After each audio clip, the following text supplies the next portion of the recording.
Olá, bem-vindo ao Momento Arbitragem. No programa de hoje nós vamos falar sobre o advogado colaborativo. Você conhece o advogado colaborativo?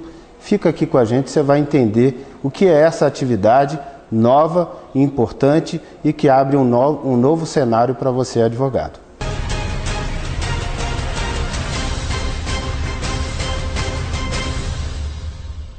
Começa agora o Momento Arbitragem. Muito obrigado por sua audiência. Sou Asdrubal Júnior. Vamos falar hoje sobre o advogado colaborativo. E para falar sobre esse tema, nós temos um convidado muito especial. É seguramente uma das figuras mais importantes no Brasil na área de mediação, o professor e advogado, presidente do IMAB, Instituto de Mediação e Arbitragem do Brasil, o Dr. Adolfo Braga Neto. Dr. Adolfo, muito obrigado por aceitar o nosso convite, por estar aqui com a gente, para a gente tratar sobre esse tema novo, moderno, que tem funcionado muito bem mundo afora e que no Brasil pode servir como uma forma de evitar os conflitos, efetivamente, de solucionar o conflito, ainda pelos advogados, no âmbito da sua atividade profissional. Muito obrigado por aceitar o seu convite. Fala um pouquinho para a gente sobre essa experiência e o que você quiser mais acrescentar da atividade que você vem desenvolvendo. Para mim é uma grande satisfação estar aqui. Obrigado pelo convite. Eu aceito com muito prazer, porque vocês estão fazendo, você especificamente está fazendo um trabalho fundamental, que acho que é a difusão de uma nova cultura, né? O que é o advogado colaborativo? Quer dizer, na realidade, o que envolve a prática colaborativa. O que é a prática colaborativa? Um compromisso de não litígio, um compromisso de não litigar, com o objetivo de ver se é possível uma construção de uma solução que atenda todos os parâmetros de uma família, de uma empresa, o que seja, tá? Como é que funciona isso? É muito simples. Para quem conhece, lida com diálogo a partir da mediação, como você bem colocou, que é a minha atividade principal hoje, que é a mediação de conflitos, a prática colaborativa envolve a participação de vários profissionais e que depende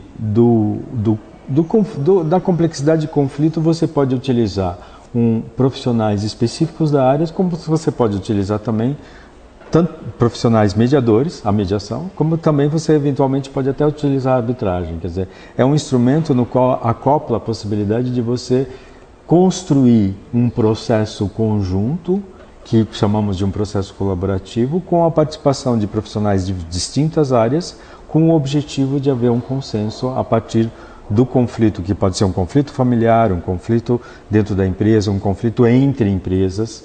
Então, na realidade, isso nasceu de uma experiência americana. Isso nos Estados Unidos isso tem sido desenvolvido bastante com larga escala, eles com o objetivo do diálogo, né? A partir de um advogado americano chamado Stuart Webb, no qual ele via o quanto era danoso o resultado de uma demanda judicial ou o resultado de uma atuação pelo litígio, uma atuação que envolvia disputa entre as partes.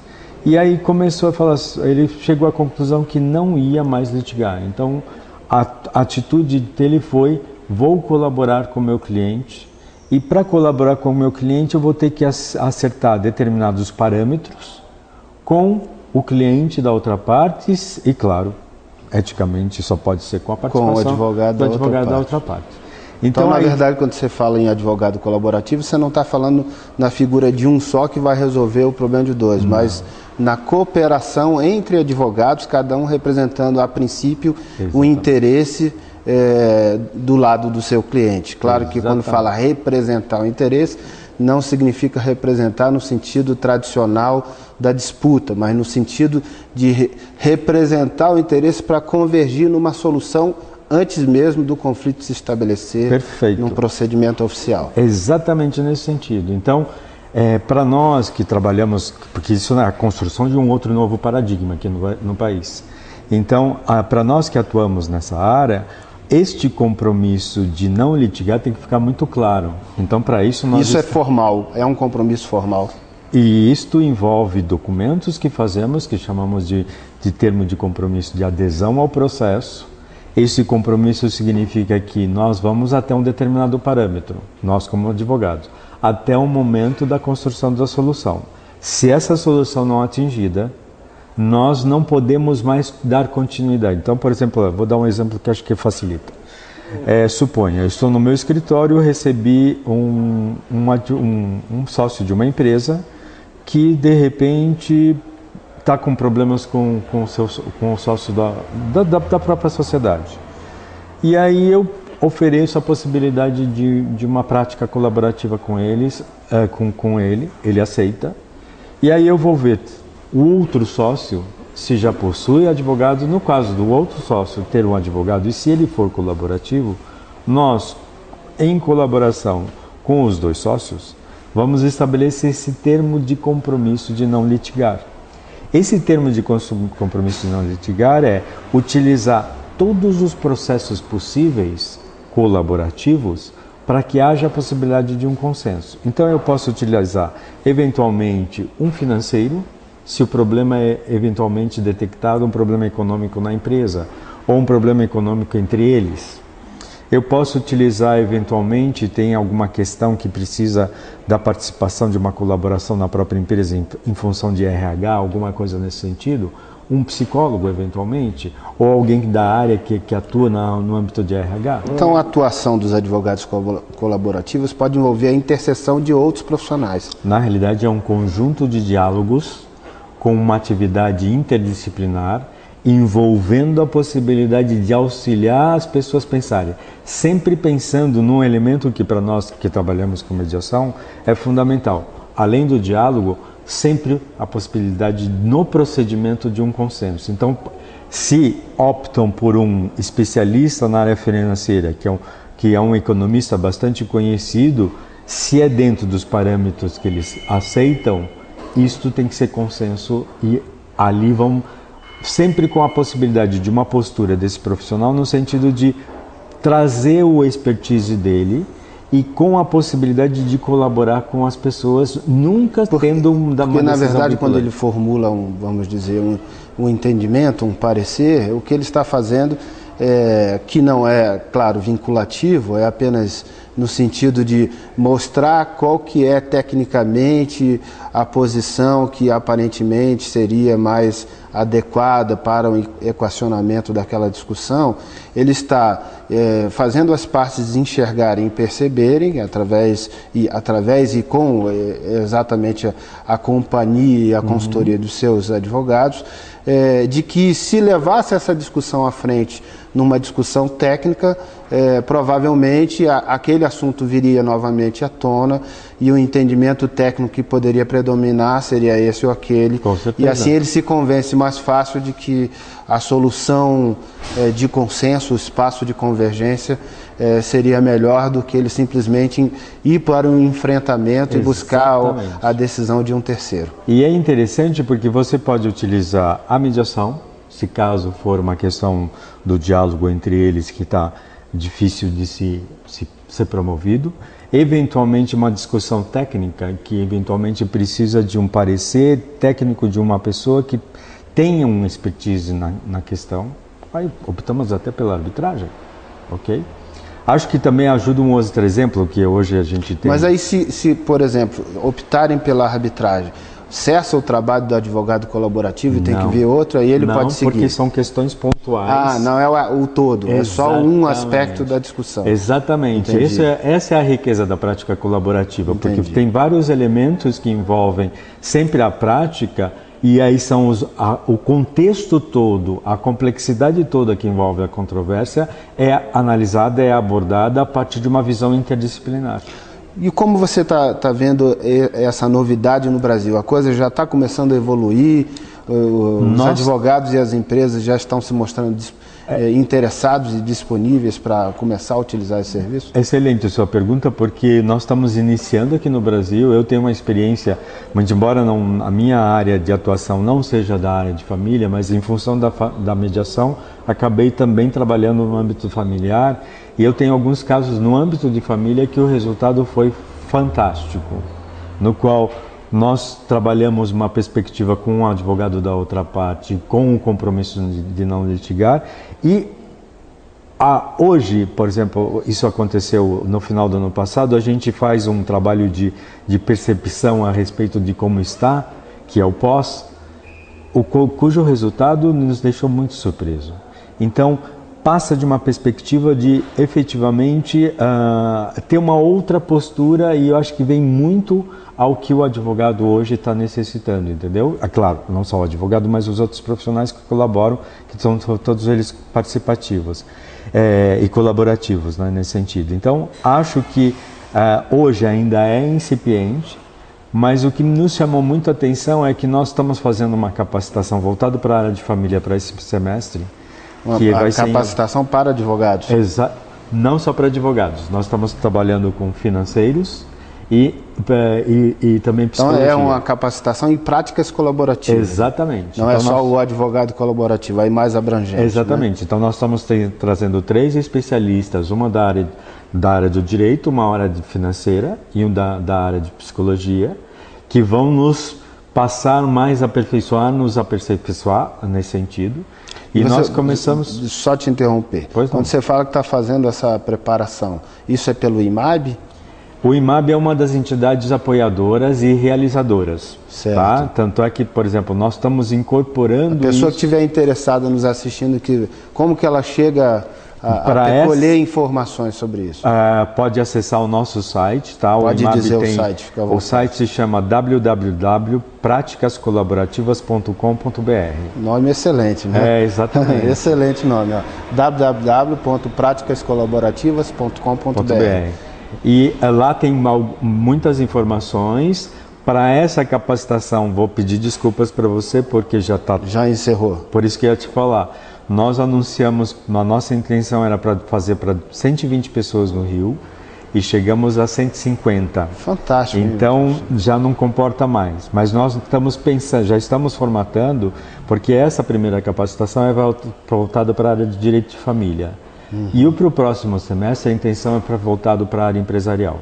Excelente. E porque também é um instrumento já sabe onde vai ser essa outra? Em São Paulo. Em São Paulo. Provavelmente o mercado final de setembro, de negócio é muito aquecido. Exatamente, lá. Final de setembro, começo de outubro. E aí, claro, e há quanto tempo de duração essa formação? Essa no Rio vão ser 3 dias. Então dá para a pessoa se deslocar, ir lá e fazer o curso. Com certeza. Que eu fiquei preocupado de ser muito longo. Não. Sobretudo, por exemplo, não é pressuposto a pessoa conhecer mediação, tá?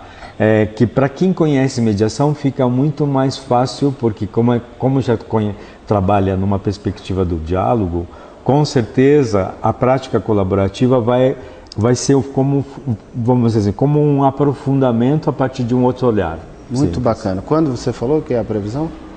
Para o próximo semestre, acredito que seria final de setembro, começo de outubro. Certo. Mas aí seriam mais ou menos nesse momento. Não deixa de nos avisar, porque eu fiquei interessado em fazer também. Que bom, fico contente, é bem-vindo. Muito bacana, uma experiência muito rica. Então, eu acho que esse ponto é interessante. Se você que é advogado, está nos assistindo, entender que é um cenário novo que abre mercado para ele, né? Ao contrário do fantasma que muitos colegas ainda têm de achar que essas atividades vão tirar dele importância, vão tirar dele o protagonismo da discussão. Eu me lembro de um artigo que eu publiquei há muitos anos atrás, em que eu usava 2 expressões para designar o advogado no novo cenário e o advogado no cenário tradicional. O cenário da justiça pública, o cenário das soluções extrajudiciais. E na justiça pública eu falava que o advogado era o soldado beligerante, aquele que vai lutar, que vai para o fronte, que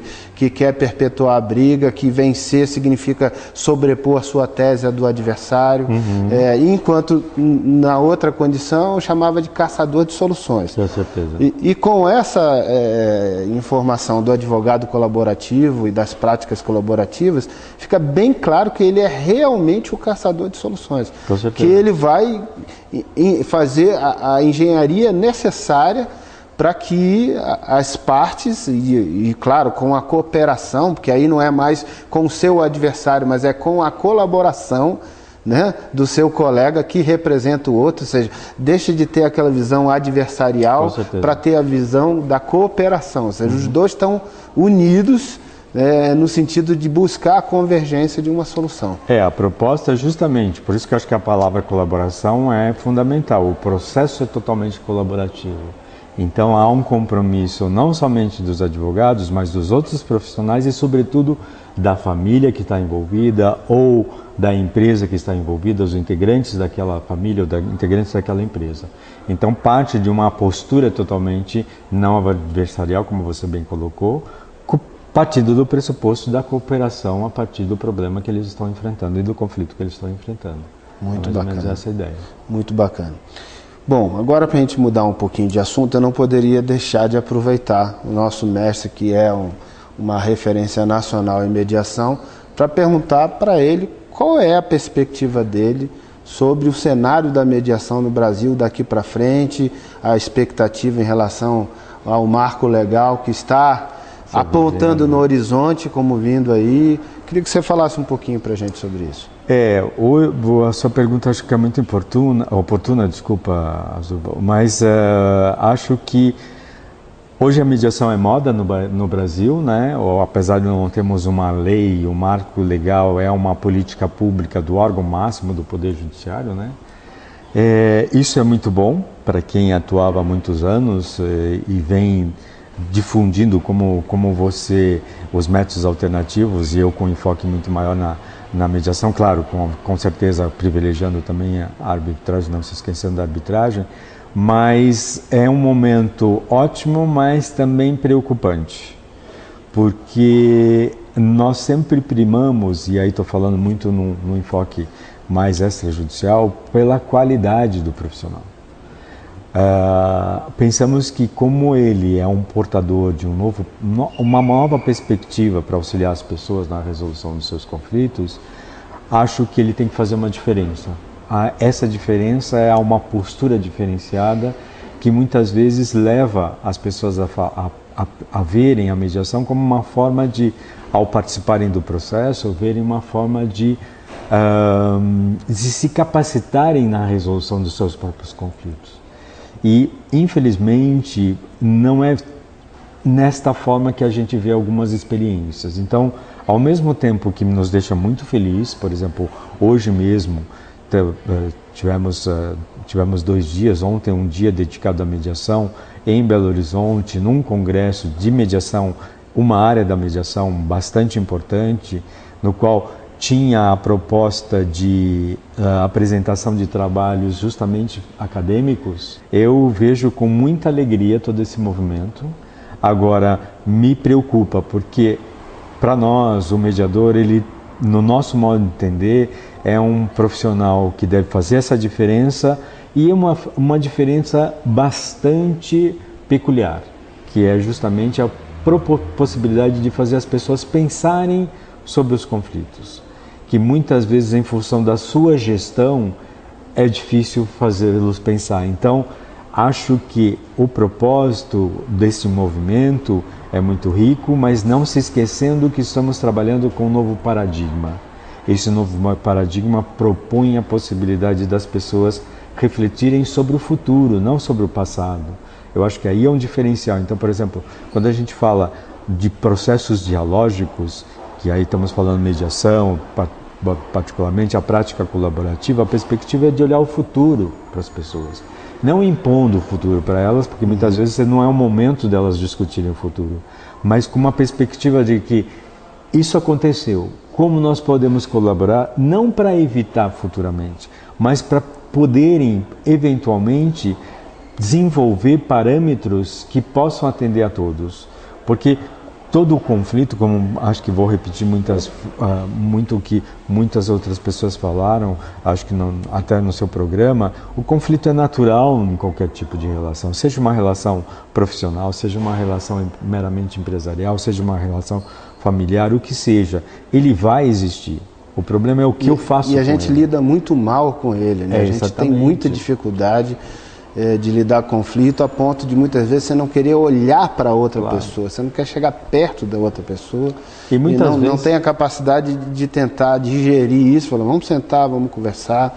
E muitas vezes é um colega de trabalho, que eventualmente é de uma outra área. É um membro da família. Ou é o meu sócio, que é meu sócio porque, pelo fato de nós termos alguma afinidade, que há 15 anos atrás, há 20 anos atrás... Eram os melhores amigos exatamente, que se tornaram sócios. Eu não posso considerá-lo como inimigo, ele não é meu inimigo. Agora, por força da visão nossa, de imposição do conflito, ele passa a ser nosso inimigo. E aí eu passo não mais escutá-lo, eu passo mais por causa de um problema, às vezes você faz um hiato num relacionamento que era fantástico, ou seja, que teve coisas maravilhosas que um fez para o outro, ajudando o outro, contribuindo para o sucesso, o crescimento, a evolução, etc. do outro, e às vezes por um problema, efetivamente, há esse distanciamento e precisam, às vezes, realmente da ajuda, da colaboração para poderem ver, olha, tá bom, teve um momento que vocês se distanciaram porque se desentenderam sobre algum aspecto, mas isso não precisa ser para sempre. Isso pode ser superado. E que, de repente, eles não consigam superar, ok? O que a gente pode fazer? Ok, vamos desfazer a sociedade. Como ela foi feita, ela pode ser desfeita e pode ser construída uma outra. Mas aí, fazendo isso com dignidade, com respeito, né? Com a possibilidade de depois, por exemplo, eles como ex-amigos ou como ex-sócios se encontrarem numa festa ou se encontrarem eventualmente no clube. E não estragar o seu dia. Pelo menos exatamente, não ter aquela visão negativa, se cumprimentarem. Foram 15, eventualmente 10 anos de vida em comum com a perspectiva de colaboração. E por força do conflito e a forma que a gente vê de imposição, acaba mudando tudo isso. Então acho que nesse aspecto que a gente volta um pouquinho no papel do advogado. Acho que, como você bem colocou, acho que o momento também de uma revisão, inclusive da formação do advogado, no sentido de perceber melhor o que o cliente deseja e eventualmente não indicar o que é melhor, oferecer para ver se de repente ele pode... Ou seja, revisitar a sua missão. Qual é a sua missão? Não é, a minha missão não é mais estar na frente do meu cliente como interposta pessoa que vou representá-lo e vou carregar as ideias que eu acho certas. Isso é apenas um fragmento da minha missão. A minha missão é muito maior do que isso. A minha missão é estar junto com o meu cliente, né? Ou seja, sendo assessor e parceiro dele no sentido de buscar o que é melhor para ele, mas sob a perspectiva dele, não sob a minha perspectiva enquanto jurista, e sim sob a perspectiva dele enquanto pessoa no exercício daqueles direitos, daquela relação que ele está vivendo e que se deparou com uma situação de conflito. Com certeza. Então, isso é uma coisa que remete à academia a fazer um repensar da formação, e é uma coisa que remete aos profissionais que já não estão mais na academia, de revisitar a sua missão e até seguir aquele comando do Código de Ética, de se manter atualizado. Se manter atualizado hoje é buscar novas formações, buscar ampliar a sua cabeça para entender um pouco melhor esse horizonte e poder assim dar aquilo que é o melhor que o seu cliente precisa. Com certeza. Eu acho que, por exemplo, nós estamos no momento, eu acho que para a mediação, e acho que a gente não pode esquecer nunca, o que a mediação é fruto de um contexto da pós-modernidade, no qual a especialidade ou a especialização já não atende mais as pessoas. Então nós estamos num momento no que nós precisamos de um outro olhar, de uma outra perspectiva para pensar, fazer as pessoas pensarem sobre o que elas efetivamente desejam. Então eu acho que este momento de revisitação é permanente. É verdade. Acho que a gente tem que parar agora de se vangloriar com a perspectiva de que a Constituição de 88 fez abrir o horizonte do cidadão para ele litigar e ir atrás dos seus direitos, exercer a sua cidadania, e a gente se orgulhou disso por muito tempo, claro, né, do nível de litigiosidade crescendo, que era um reflexo da perspectiva do cidadão exercer, estar consciente dos seus direitos e exercer a sua cidadania. Isso não nos satisfaz mais, ou seja, não é isso. Agora já é um sintoma de que ele não está sabendo lidar com os seus problemas, Com certeza. não está sabendo como enxergar para eles e falar, olha, eu tenho como resolver, eu tenho como resolver, sem precisar de um terceiro para resolver para mim. E aí nós estamos falando da cidadania plena. Exatamente. É o cidadão a verdadeira autônomo. cidadania, né? Exatamente. Avançar nela. O que eu acho que é muito rico o que você está falando, porque a Constituição ela foi extremamente sábia. Ela trouxe a discussão sobre o acesso à justiça de uma maneira ampla. Naquele momento que ela foi pensada, estamos falando de 88. Que você vinha de um represamento, de Exatamente. Coisas, né? Era lido como acesso ao judiciário. O que foi feito? Se promoveu a possibilidade de começar a pensar dentro do judiciário a possibilidade de várias portas. Mas a saída era única. Hoje, acho que, ao se falar sobre arbitragem, sobre o momento que a gente viveu, arbitragem, que estamos no momento da reforma da lei, falando de mediação, falando de conciliação, falando de práticas colaborativas, falando dos outros métodos que nós conhecemos, mas infelizmente não tem muita amplitude de utilização, estamos até falando na possibilidade de utilizar a facilitação, ou o que está acenando aí com a nova lei, com o novo texto de mediação, a composição de conflitos, estamos falando da perspectiva de que o acesso à justiça amplo. O que eu quero dizer? Acesso ao valor justiça. Exatamente. Então estamos falando de que com a arbitragem eu faço justiça, com a mediação da mesma forma, com a conciliação também, e que não necessariamente eu preciso estar dentro do judiciário. E aí nós estamos assegurando ao cidadão a possibilidade da sua plena autonomia. Com o diálogo direto eu posso fazer justiça. Exatamente. Né? Então é acesso ao valor justiça. Adolfo, a conversa está ótima, mas nosso programa chegou ao fim. Eu queria deixar o espaço para suas considerações finais, para a gente poder fazer o encerramento. Obrigado. Obrigado pelo espaço. Parabenizo por esse espaço que você criou e para me dizer a alegria de estar aqui. O que eu teria para dizer é pense um pouco na qualidade dos procedimentos dialógicos, porque esses procedimentos devem promover a construção de um novo paradigma. Acho que é para isso que nós trabalhamos, acho que isso é um dos objetivos maiores, inclusive desse espaço que foi criado pelo Dr. Azulo. Obrigado. Certo, muito obrigado.